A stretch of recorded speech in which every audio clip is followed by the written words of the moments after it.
छात्रों, नमो नमः। Saraswati group of colleges की तरफ से मैं डॉक्टर सूर्यभान मिश्रा बीए प्रथम सेमेस्टर में महाकवि भारवी के किरात का अध्ययन हम लोग कर रहे हैं। उसमें हम प्रश्नोत्तरी का अध्ययन अभी आपको करा रहे हैं। इससे पहले हमने उनके जीवन व्यक्तित्व के बारे में, उनके अर्थ गौरव के बारे में और प्रथम सर्ग के कथानक का हमने अध्ययन कर लिया है। आज हम महाकवि भारवी की काव्य कला को देखेंगे। इससे भी प्रश्न परीक्षाओं में व्याख्या करने के लिए प्रश्न पूछ लेता है। महाकवि भारवी की एकमात्र कृति किरातार्जुनीयम है। काव्य दृष्टि से किरातार्जुनीयम एक उच्च कोटि का महाकाव्य है। इस महाकाव्य में सर्वदशौष्ठव अर्थ, गांधीर्य, भाव एवं कल्पना माधुर्य की झांकी दिखाई देती है। आप इसमें शब्द सौष्ठव को व्यापक रूप से पाएंगे, अर्थ गांधीर्य को पाएंगे, भाव भी इसमें गांधीर्य है और कल्पना की जो माधुर्य है उसका भी संगम आपको इसमें दिखाई देगा। भारवी ने अपने महाकाव्य में कलापक्ष एवं भावपक्ष, किसी भी कवि की कल्पना या किसी भी कवि का जो कृत है उसमें एक कलापक्ष और एक भावपक्ष बड़ा महत्व रखता है किसी भी काव्य को शुभारंभ करने में। दोनों का समुचित प्रयोग यहाँ पे किया गया है। महाकवि भारवी ने अपने किरातार्जुनीयम महाकाव्य में दोनों का कलापक्ष और भावपक्ष का बड़ा ही मार्मिक प्रयोग किया है। भारवी ने किरातार्जुनीयम का कथानक महाभारत के वन पर्व से लिया है। वन पर्व को कथा अत्यंत संक्षिप्त है, किंतु भारवी ने अपने काव्य कला कौशल, मौलिक प्रतिभा से, किसी भी कवि का अपना एक मौलिक प्रतिभा होती है और उस प्रतिभा से उसे परिमार्जित कर विस्तृत स्वरूप प्रदान किया है। एक छोटे से कथानक को लेकर के इतना बड़ा महाकाव्य लिख देना 18 सर्गों का, यह अपने आप में एक मौलिक प्रतिभा का प्रतीक है। उनका राजनीतिक विषयक असीम था। किरातार्जुनीयम इसका परिचायक है कि उनका जो राजनीतिक चिंतन था वह कहीं न कहीं विस्तृत था। महाकवि भारवी की काव्य कला को निम्न बिंदुओं के अंतर्गत समझा जा सकता है संक्षिप्त में। पहली जो बिंदु है वह महाकवि भारवी कृत किरातार्जुनीयम प्रथम सर्ग में रसाभिव्यक्ति कैसा हुआ है, रस की अभिव्यक्ति महाकवि ने कैसा किया है, यह आपको हम यहां बतलाते हैं। महाकवि भारवी अर्थ गौरव के साथ साथ रस व्यंजना में अद्वितीय है। संस्कृत में अर्थ के साथ रस पेशलता जो सन्निवेश अत्यंत दुर्लभ है, किंतु भारवी ने अपने काव्य में दोनों का एकत्र सन्निवेश बड़ी कुशलता के साथ किया है। इन दोनों में यानी रस, जो राजनीतिक ग्रंथ हैं उन राजनीतिक ग्रंथों में रसाभिव्यक्ति को दिखाना कितना कठिन है, परंतु फिर भी महाकवि भारवी अर्थ गौरव के साथ साथ उन्होंने रसाभिव्यक्ति की कुशलता को भी किया। कवि भारवी के काव्य कहते हैं, प्रदेश वृत्त्यापि महान्तमर्थम परदशयन्ति रसामधाना शाभार्वे सत्यपदीपकेव रम्याकृति कैरेव नोपजीव्या।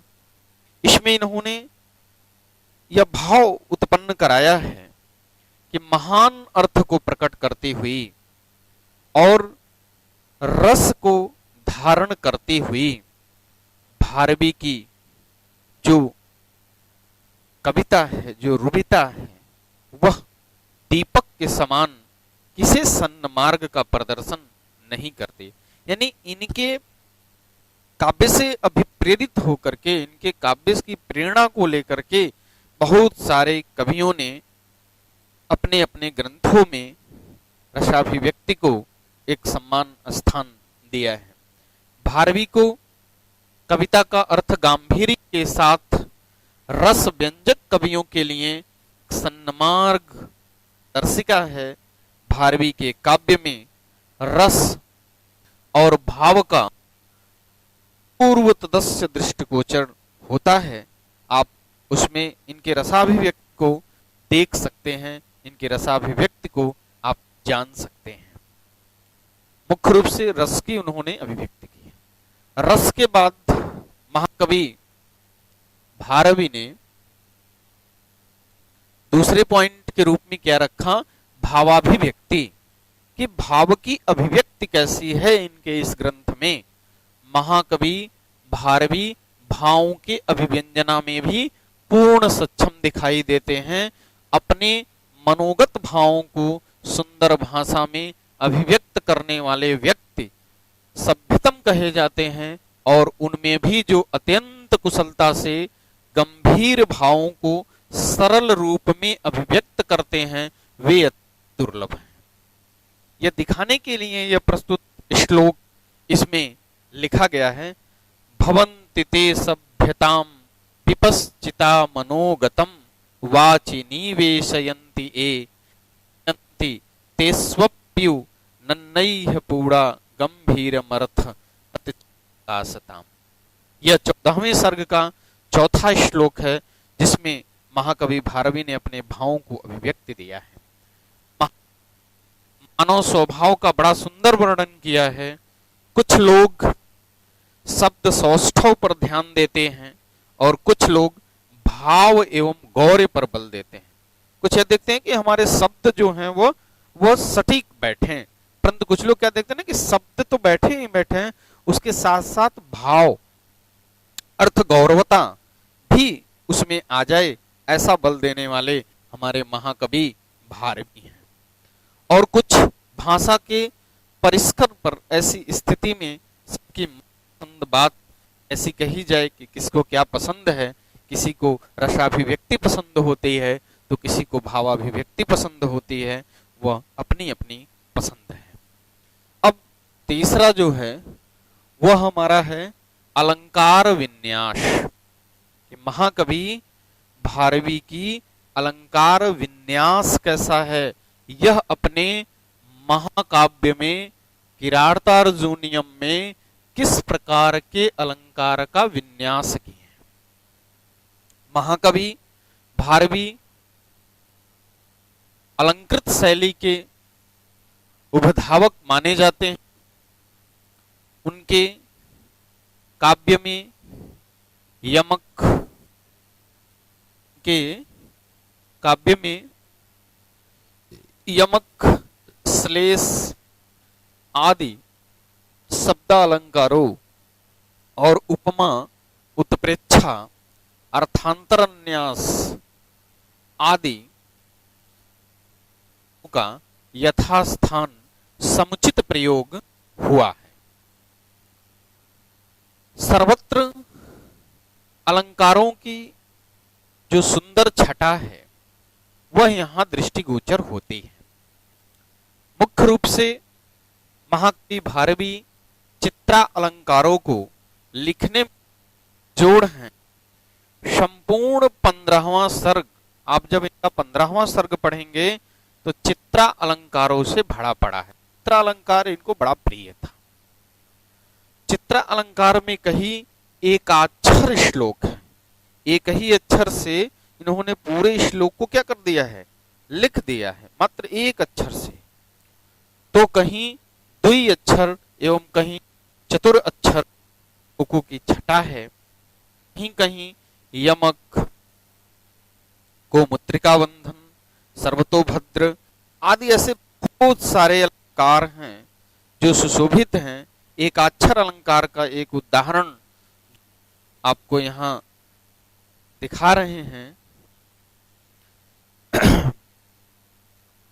एक ही अक्षर का इसमें प्रयोग हुआ है, नन्नु नो ननुन्नु, ना ना न ना न ना ननु, नुन्नो न अनुन्नो ननुन्न नेनु, नाने ना नन्न नुन्न नतः।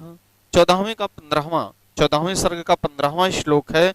यह श्लोक भारवी के सर्वश्रेष्ठ ज्वलंत उदाहरणों में से माना जाता है। यह इनका बड़ा ही ज्वलंत उदाहरण।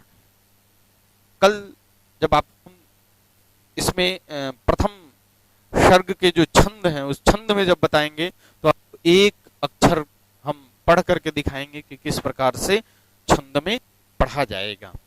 तो मुख्य रूप से अलंकार विधान में इनका पर्याप्त पकड़ थी।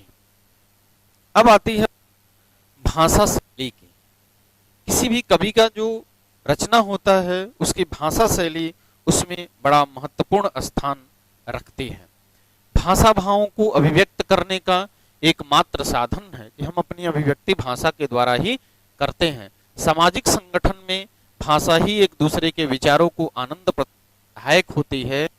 जिस कवि की भाषा जितनी अधिक सशक्त एवं प्रसंगोचित होगी, भावों की उतनी ही तीव्र अनुभूति वह अपनी कविता के द्वारा करने में सक्षम हो सकेगा। इस दृष्टि से कवि की भाषा शैली आकर्षण एवं रोचक है। थोड़े शब्दों में विपुल अर्थ का सन्निवेश उनकी शैली की एक विशेषता है कि भाषा में प्रौढ़ता, ओज, प्रवाह, शक्तिमत्ता है। उनका शब्द चयन भावानुकूल है। जैसा भाव है वैसे शब्द का उन्होंने चयन किया है। भावानुसार ही कहीं माधुर्य तो कहीं ओज और कहीं प्रसाद गुणों का सुंदर अभिव्यक्ति है। अर्थ गांभीर्य, अर्थ गुरुता उन काव्य में पग पग पर दृष्टिगोचर होता है। भारवी ने अपनी भाषा शैली के संबंध महान आदर्श प्रस्तुत किया है। उनका कहना है कि पुण्य आत्मा की सरस्वती प्रउन्न एवं गंभीर पदों से युक्त होती हैं और उनके वर्ण अलग अलग होते हुए भी उनके कानों को सुख देते हैं और हृदय को प्रसन्न करते हैं। विविक्त वर्णा भरणा सुख श्रुति प्रसादयन्तो हृदयान्नपि द्विषं प्रवर्तते नाकत पुण्य कर्मणां प्रसन्न गंभीर पदा सरस्वती। प्रसिद्ध प्रसन्न गंभीर पदा सरस्वती। मुख्य रूप से इसमें महाकवि ने जो भाषा शैली उनकी रही है वह बड़ा ही सशक्त रही है। पांचवा और अंतिम प्रकृति चित्रण है कि उनका प्रकृति के रूप प्रति कैसा चित्रण था। भारवी का प्रकृति चित्रण मनोहारी एवं सजीव है।